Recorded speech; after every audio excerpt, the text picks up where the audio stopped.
Kaugnay nga sa paggunita ng Earth Day, makakapanayam natin si Red Constantino, Executive Director ng Institute for Climate Change and Sustainable Cities. Magandang umaga, Ginoong Constantino.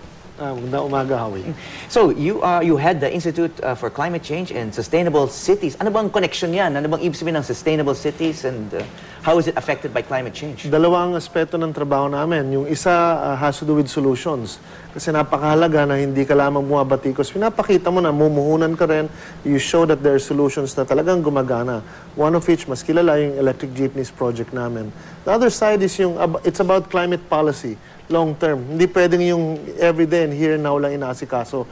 Kinakailangan pagbabago sa governance, paghahanap ng sapat na pondo para sa rural areas, hindi lang syudad, kundi mga munisipyo rin. Lahat may solusyon para sa pagbabago ng klima. Tumatama na ito, lumalala, at hindi ito mawawala in the foreseeable future. Okay, balikan natin itong sinabi mong electric jeepney or e-jeepney, ano? Yung showcase project ng grupo nyo. So, ano na bang status nito? Where is it being used and how effective has it been? Ang fleet sa Makati gumagana for over 5 years now. Last year, 5 years na sa Makati. So, yung fleet, mga ilang e-jeepney It's about 20 to 25. As a fleet, gumagana sa dalawang rota. Last year ang unang beses na nag-grant ng commercial franchise kasi para sa grupo namin wala kami interest sa demo projects. Ang mahalaga commercially viable kasi pag hindi siya commercially viable, what's the point? Kinakailangan pakinabangan ng mga tao ito. Okay, nakikita ng mga viewers ngayon sa mga TV monitors nila, no? So makulay pala 'to tulad ng mga ordinaryong jeepney. But ang pag-alam ko sa mga electric vehicles, tahimik, no? Di tulad ng mga diesel-powered jeepneys na medyo maingay. Tama. Pero minsan nga sobrang tahimik. Nilalagyan namin ng stereo kasi kinakailangan alam ng tao na umaandar na ito. At pag umiikot siya, gusto ng mga tao kasi tahimik, walang polusyon, walang usok, tapos reliable siya. So sinabi mong dapat commercially viable din. So may bayad ito, no? May bayad siya. The same fare as others. Ang kaibahang malaki dyan ay kung ikaw ay diesel jeepney operator, bukod sa polusyon na gine-generate mo, nagbabayad ka ng mga 1,200 pesos for every 100 kilometers sa diesel lamang. Ang electric jeepney dahil kuryente, the same 100 kilometers, 160 to 200 pesos lang. So yung margin na yun, malaki-laki.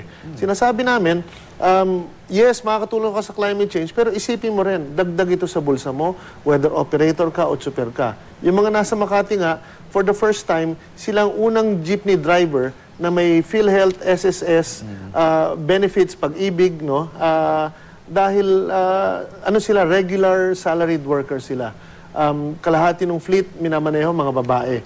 Women drivers? Oo, kasi steering wheel, hindi naman namimili kung lalaki o babae yan eh. So, yung solusyon mo na technologically pang-address sa climate change, sinasabi namin, para ito sa maraming bagay din. Dahil swelduhan sila, nakakatulong ka pa sa trapiko kasi wala sila incentive na tumigil kahit sila lang gusto. So anong rota nitong e-jeepney sa Makati? Sa Salcedo Village, tsaka sa Legazpi Village. Okay, sa business district, no? Sa business district. May kausap kami ilang syudad. Siguro pagkatapos ng halalan, magsisimula kami mag-implement yan. Isa sa mga solusyon lamang. Saan gawa itong mga e-jeepneys na to? Mga 80% galing sa Pilipinas. Unti-unting natututo tayo. 6th generation na yung aming... So may electric vehicle technology na pala tayong meron gawa tayong electric vehicle technology. Sa ngayon, mas nakakamura kapag yung motor mismo na i-import from Taiwan or China or Korea or Japan, the rest, kayang gawin dito eh. And I'm pretty confident matatalino ang mga kabataan natin ngayon, mahagawa tayo according to scale and according to the right price na accessible na sarili nating motor at controller. Very soon, in a few years.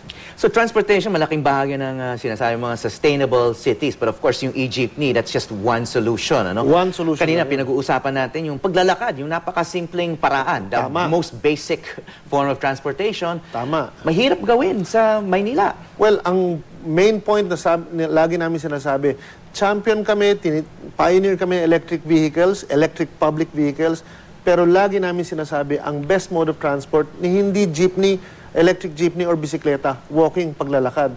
Gawin mo maayos ang sidewalk, gawin mo pedestrian-friendly ang pagpapaunlad ng mga syudad, mas madali. Hindi mo kailangan technology. Kailangan mo lang ng pagpaplano. Dito, nagfe-fail. Dito, natatalisod karamihan ng ating mga leader. May ilan na nagsasucceed, pero it's about vision. Kasi ginagawa nga paradahan ng kotse, yung nandun yung nakapwesto yung mga vendor. Tama. Parang hindi ma-imply. Tsaka bawal yata yun eh, di ba? Bawal talaga dapat yun. Una-una, yung syudad, yung lokal na pamahalaan, kinakailangan hanapan nila ng pwesto, yung mga manininda, at yung parking naman sa ibang lugar. Kasi para sa pedestrian yan eh. Wala naman nakalagay sa ligang batas na enshrined ang parking rights. Bakit mo inuuna yung mga sasakyan at yung kanilang parking karapatan nila na mag-park? Para sa mga may kaya yun eh. Yung sidewalk, para sa lahat. Pero may mga lugar din sa Metro Manila na mukhang maayos yung mga sidewalk. Sa Marikina, I think, Tama medyo yun. maayos. Makati ba? Mas maayos? Maayos ang Makati, maayos ang Marikina, magaling ang lokal na pamahalaan ng bawat isa, malayo pa kanila mararating, pero nakikinig sila at yung kanilang ginagawa, tinitingnan nila pedestrians ang mauuna. Yung working class, yun naman dapat ang priority eh. At naipakita nila na kayang-kayang gawin sa Pilipinas. It's not against our culture na gawing maayos yung mga sidewalk. Tama.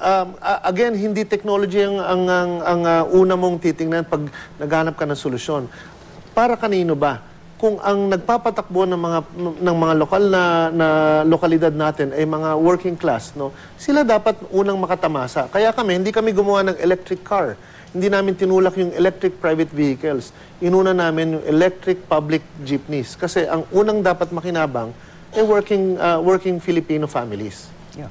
And voters are pedestrians and public transport riders. Sure. So kung makatulong itong mga solusyon sa kanila, tama, makakatulong din sa electoral chances ng mga local officials. Palagay ko. Kasi a decade ago, hindi natin makikita yung malaking papel na ginagampanan ng usapin ng kalikasan.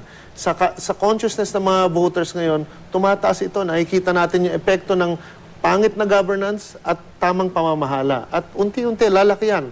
Pag hindi natuto yung mga tumatakbong kandidato natin, isang araw gigising sila, wala na sila sa pwesto, at hindi na sila tinatangkilik kasi mababa ang kalikasan sa kanilang agenda. Okay, on that note, maraming salamat and Happy Earth Day.